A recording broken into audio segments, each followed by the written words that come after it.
Es esmu tik žēl uzzināt par jūsu neseno zaudējumu.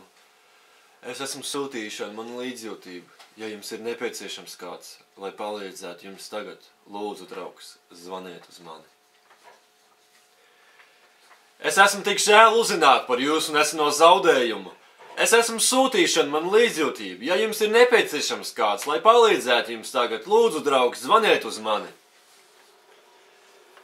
Tu paņem to garāko?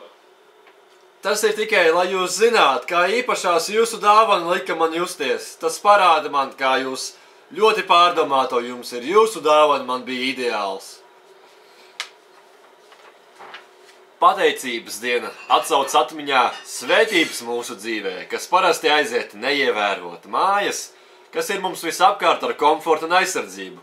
Gardiem ēdieniem, izpriecu ganēšanas un apmaiņu. Drēbes piegausties izveidotas, grāmatas un laba izklaide, lai paplašinātu mūsu prātos brīvību pielūgt mūsu dievus. Un vairāk par visu mēs esam pateicīgi par mūsu ģimenes un draugiem, kas treasured cilvēki, kas parāda mūsu dzīvēm pavisam īpaši novērtēt.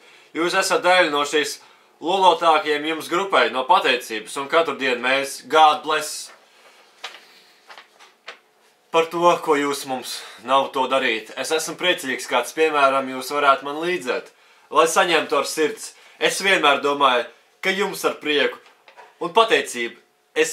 Tu esi ļoti īpašs, es zināju, kas to no paša sākuma. Paldies par jauki dāvanu, nebija to darīt. Tev ir vēl žēlīgs sirds, bet tagad es vienmēr zināju, ka es mīlu šo, un es domāju, ka es jums ar mīlestību baudu dāvanu liels, bet vēl vairāk tas ir jūsu smalkjūtību un dārgumu. Ko tu ir?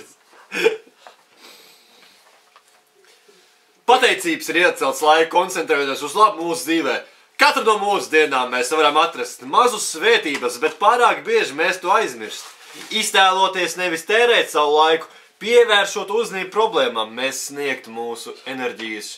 Šis, kas rada mums problēmas, nevis no tiem, kas mieru, sākot tagad būsim par lookout, par kādu biti priekš stundas un novērtēt cilvēkus, kas dod mīlestību un gaismu visiem, kas ir laimīgi zināt tiem, jūs esat viens no šie pateicības cilvēkiem, es esmu pateicīgs par jums, happy pateicības. Tas bija